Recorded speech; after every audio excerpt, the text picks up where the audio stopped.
পহেলা বৈশাখ উপলক্ষে মঙ্গল গ্রহে যাওয়ার যাবতীয় আয়োজন সম্পন্ন করেছে বাংলাদেশের চারুকলা বিজ্ঞান মনস্ক গবেষণা পরিষদ।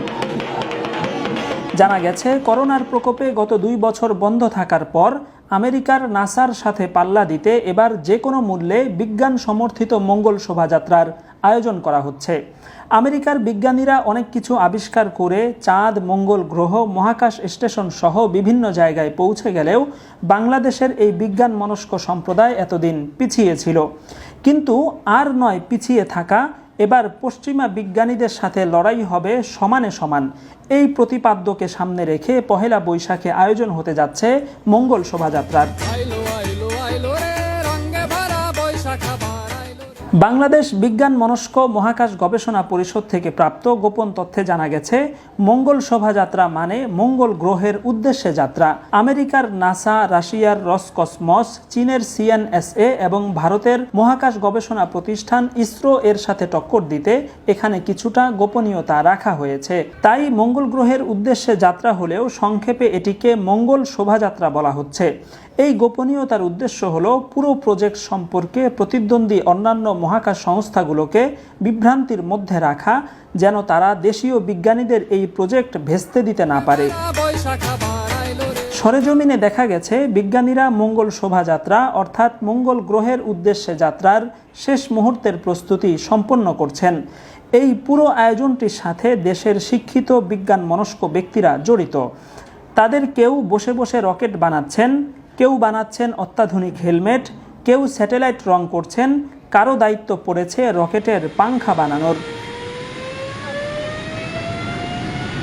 মূলত শত্রুর চোখে ধুলো দেওয়ার জন্য রকেট বানানো হচ্ছে লম্বা লেজওয়ালা ড্রাগনের মতো করে, স্যাটেলাইটকে 2 মুখওয়ালা ঘোড়ার আদলে, হেলমেট বানানো হচ্ছে হুতম পেঁচার মুখোশ দিয়ে, আর স্পেস স্যুট এর বদলে নভোচারীদেরকে রাস্তায় নামিয়ে দেওয়া হয়েছে লুঙ্গি গামছা পরিয়ে, যেন শত্রু দেশের বাহিনী এসব বিজ্ঞান মনস্ক নভোচারীদেরকে মহাকাশ যাত্রার সময় শনাক্ত করতে না পারে।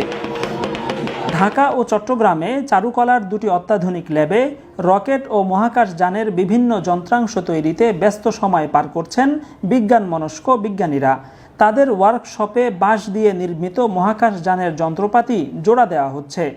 এতদিন বাঁশ দিয়ে রাস্তাঘাট ও সেতু নির্মাণের পর এখন বাঁশকে ফালি ফালি করে মহাকাশ যান তৈরিতে ব্যবহার করা হচ্ছে। এর মাধ্যমে মূলত বাঁশের বহুমুখী ব্যবহারে পৃথিবীর হাইব্রিড বিজ্ঞানীদের তাক লাগিয়ে দেওয়া হচ্ছে। দেখতে পুতুলের মতো মনে হলেও আসলে এগুলো অত্যাধুনিক রোবট। মঙ্গল গ্রহের আবহাওয়া মানুষের উপযুক্ত কিনা তা জানতে প্রথমেই অবিকল পুতুলের মতো দেখতে এ সকল রোবট পাঠানো হবে। এরা ওখানে গিয়ে গ্রিন সিগন্যাল দেওয়ার পর পহেলা বৈশাখে আসল মঙ্গল যাত্রা শুরু হবে।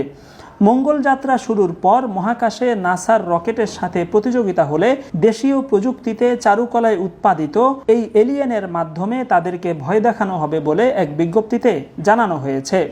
পুরো এই প্রজেক্টের দায়িত্বে রয়েছেন সে সকল ব্যক্তি যারা সর্বদা নিজেদেরকে বিজ্ঞান মনস্ক বলে দাবি করেন এবং বিভিন্ন ধর্মের অনেক রীতিনীতি বিজ্ঞান সমর্থিত নয় বলে তারা সেসব ধর্ম নিয়ে উপহাস করেন।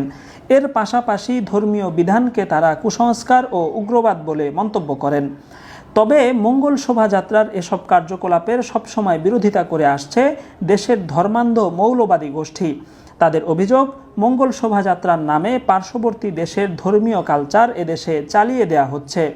কিন্তু একথা মানতে নারাজ দেশের বিজ্ঞান মনস্ক সম্প্রদায়। তাদের দাবি, কোটি কোটি টাকা অপচয় করে তারা শতভাগ বৈজ্ঞানিক কাজকর্ম করছেন।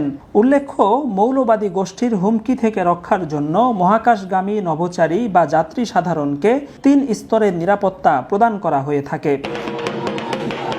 প্রতি বছর এভাবে মঙ্গল শোভাযাত্রার মাধ্যমে অসংখ্য মানুষ মঙ্গল গ্রহের উদ্দেশ্যে যাত্রা করেন। কিন্তু তাদের মধ্যে ঠিক কতজন মঙ্গল গ্রহের মঙ্গল পর্যন্ত পৌঁছতে পারেন আর কতজন পথিমধ্যে মহাকাশ থেকে ছিটকে পড়েন, সে তথ্য অবশ্য এখন পর্যন্ত জানা যায়নি।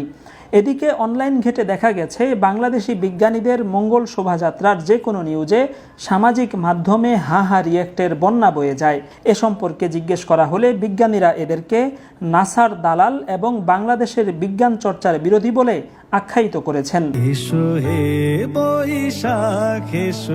Shakil Anwar, MBA Times, Dhaka.